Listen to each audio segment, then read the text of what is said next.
Ен сүріп отыр. Жаңа орынға көшкен қойлар. Бүгін жаңа кәлді салдық. Қойды осында көшірдік.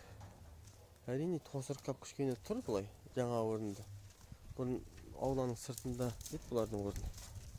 Қазір ішке көшіріп отық, бәрі ауланың ішін кеңейтетін болған соң. Бір жағынан үй жаққа қораны артқа бермейді. Мына менің балам. Аз да болса көмектесті бүгін. Енді анау ешкі деген өзінде бір итмал жүрген.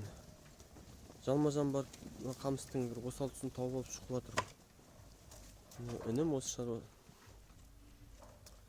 Ешкі сондай мал енді.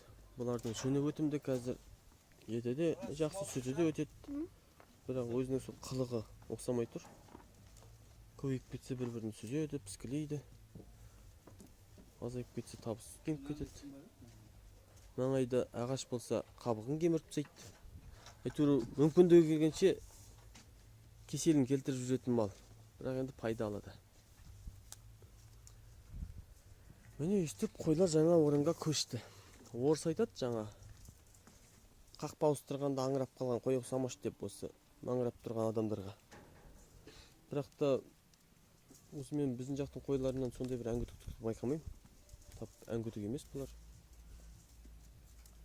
Өзінің ізінен еш уақытта жаңылмайды. Бір жерге үйренсе сол ізін тауып бара алады. Және анау қой деген көбіретті айтады, мен өзім келсем де бір жаны. Қой жалғыз өзі отырса стресс кешеді. Бірақ осы біздің үйде бір ақ қошақан бар. Қойдан қалып қояды. Аяғы қыста зақымдалған. Соның кесірінен ілесе алмайды, жайылып қоша алмайды. Десе де жалғыз өзі осы жерде жүреді. Мысықпен де тату, тауықпен де тату, адаммен де тату, бәрімен де тату. Керек уақытында сүтінде сұрап ішеді, суында сұрап ішеді. Қуысында тауып жатады осы жерде. Ақ қошақан қайда? Кірмей ма мұнда? Сол бір қозымыз да бар. Білмеймін енді, социальный... Ана неге ішін салып тастадың? Ана сымды шығар. Сен қойды жарақаттайсың ғой.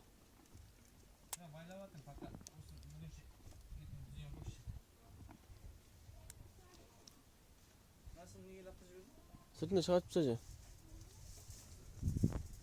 Тек осы бүгін қоныс тойын тойландар енді.